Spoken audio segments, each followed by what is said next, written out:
So I'm here with my good friend Lincoln Yee, and Lincoln, we're at the National Restaurant Association, and I feel like the tables are kind of turned because typically you're not the customer. So what's going on here? Well, here, when I come over to the National Restaurants Show, now I'm the customer. Yeah. Yeah, so we come here to meet our suppliers, and it's basically our one-stop shop to meet our suppliers for our whole portfolio. Okay, so have you seen anything innovative at this show? Maybe things that you could use in your world in K-12.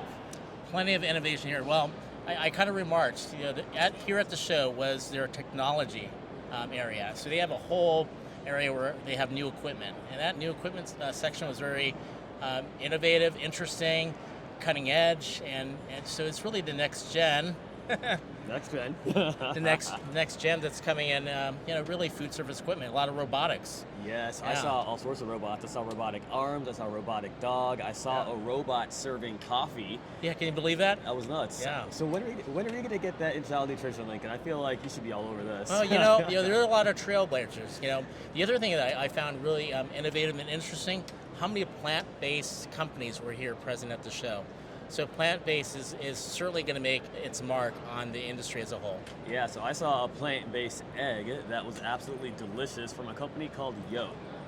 And it looked like an egg, it tasted like an egg, the yolk cut like an egg, Yeah. it ran like an egg, it completely blew my mind. If they hadn't told me it was made out of chickpeas, I would have thought it was actually an egg. So similarly, I saw a plant-based sushi. Yeah, it was plant-based salmon, plant-based tuna.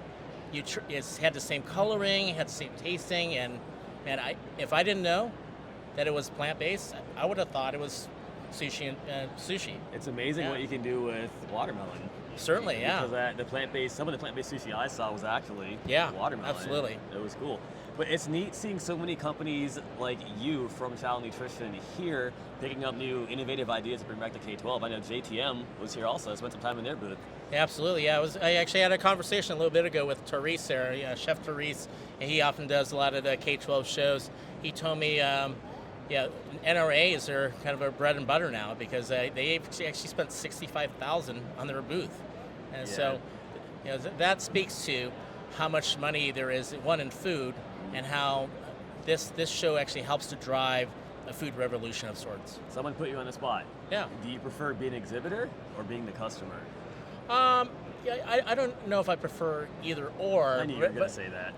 but I like being having the different hats. Yeah. Yeah, because sometimes understanding both sides of the spectrum allows me to have some perspective on around the industry as a whole. That's true. Well, Lincoln, thank you so much for coming by and hanging out in the Nation's Restaurant News booth. This is where we're at right now. We're hanging out with them, and hope to see you later. Great. Thanks for having me. All right.